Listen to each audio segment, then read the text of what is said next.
పవన్ కళ్యాణ్ గారి mannerism try చేసి మరొకసారి వైరల్ అయిపోయిన మల్లారెడ్డి గారి కోడలు అనమాట. సో మరి ఆవిడ ఏ సందర్భంగా ఆ మేనరిజం ప్రదర్శించారు? అంటే పవన్ కళ్యాణ్ గారి గురించి మాట్లాడాలన్నా లేకపోతే ఆయన మేనరిజాన్ని రీక్రియేట్ చేయాలన్నా కూడా అది ఓన్లీ పలానా వాళ్ళే అని ఉండదు. అది చిన్నవాళ్ళు కావచ్చు, అంటే ఏజ్తో సంబంధం లేదు అండ్ జనరేషన్తో కూడా సంబంధం లేదు. ప్రతి ఒక్కరికి పవన్ కళ్యాణ్ గారు అంటే ఇష్టం అనేది అది అందరికీ తెలిసినటువంటి ఒక ఫ్యాక్ట్ అనమాట.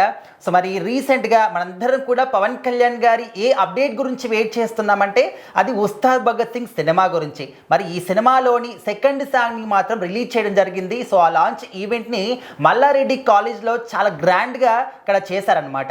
సో ఆ ఈవెంట్లో మల్లారెడ్డి గారి కోడలు అందరికీ తెలిసిందే, తను చాలా మట్టుకు కూడా సోషల్ మీడియాలో వీడియోస్ పట్ల చాలా వైరల్ అవుతూ ఉంటారు. సో అంతకుముందు కూడా కొన్ని ఫేమస్ సాంగ్స్కి డ్యాన్స్ చేసి అటు క్లాసికల్గా అయినా లేకపోతే మాస్గా అయినా కూడా అన్ని సాంగ్స్కి డ్యాన్స్ చేస్తూ, అంటే కాలేజ్ ఫంక్షన్స్ ఉంటాయి కాబట్టి ఆ ఫంక్షన్స్లో డ్యాన్స్లు వేస్తూ చాలా మటుకు కూడా వైరల్ అయ్యారు. సో ఇప్పుడు ఏంటంటే పవన్ కళ్యాణ్ గారి గురించి మరి అక్కడే ఈవెంట్ పెట్టారు కాబట్టి ఈ సినిమా గురించి కావచ్చు లేకపోతే సాంగ్స్ గురించి, అదేవిధంగా పవన్ కళ్యాణ్ గారి గురించి అందరూ కూడా చాలా విషయాల్ని షేర్ చేసుకున్నారు. అయితే అక్కడ ఉన్నటువంటి యాంకర్ ఒక క్వశ్చన్ అడిగారనమాట. అంటే క్వశ్చన్ అని కాదు, మల్లారెడ్డి గారి కోడలు గారిని స్వయంగా అడిగారనమాట. మీరు అంటే స్టేజ్ పైకి వచ్చారు కదండి, మరి పవన్ కళ్యాణ్ గారి మేనరిజాన్ని క్రియేట్ చేస్తారా అని చెప్పేసి. సో మరి అక్కడ యాంకర్ అడిగినటువంటి వెంటనే మల్లారెడ్డి గారి కోడలు కూడా పవన్ కళ్యాణ్ గారి మేనరిజం అంటే ఇంకా మెడ మీద చెయ్యేసుకొని ఒక ఆయన గురించి నేను ఈ విధంగా చేయడం రైటో రాంగో నాకు అర్థం కావట్లేదు, కానీ ఆయన మాత్రం ఒక ఎక్స్ట్రాఆర్డినరీ పర్సన్ అని చెప్పేసి ఆయన గురించి చెప్పి ఇంకా ఆ తర్వాత అక్కడ నుంచి స్టేజ్ దిగేశారనమాట.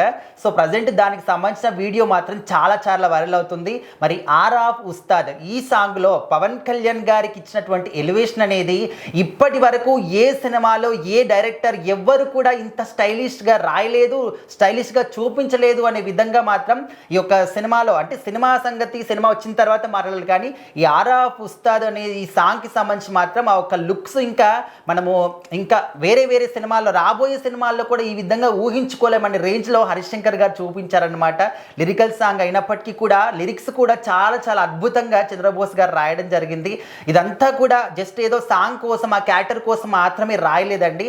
ఆయన రియల్ లైఫ్ ఇన్సిడెంట్స్ అన్నిటినీ కూడా ఇటు సినిమా కెరీర్ స్టార్టింగ్ నుంచి రాజకీయాల్లో వరకు ప్రతి ఒక్క దాన్ని కూడా ఇన్స్పిరేషన్గా తీసుకొని చంద్రబోస్ గారు లిరిక్స్ రాశారనమాట.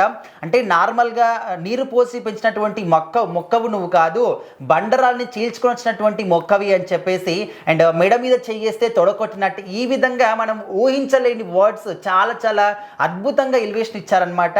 సో మరి ఓన్లీ లిరికల్ సాంగ్కే ఇంత మంచి వైబ్ అవుతున్నాము. చాలా మంది స్టేటస్లో కూడా ఇదే సాంగ్ వినిపిస్తుంది. ఓన్లీ పవన్ కళ్యాణ్ గారికి అని కాదు, వాళ్ళని ఎలివేట్ చేసుకోవడానికి రియల్ లైఫ్లో ప్రతి ఇన్సిడెంట్ కూడా మాకు ఈ పాట ద్వారా కనిపిస్తుంది అని చెప్పేసి మరి చూడాలి. సినిమా వచ్చిన తర్వాత ఫుల్ వీడియో వచ్చిన తర్వాత ఏ విధంగా అందరికీ వైబ్ అవుతుంది ఏంటి అని.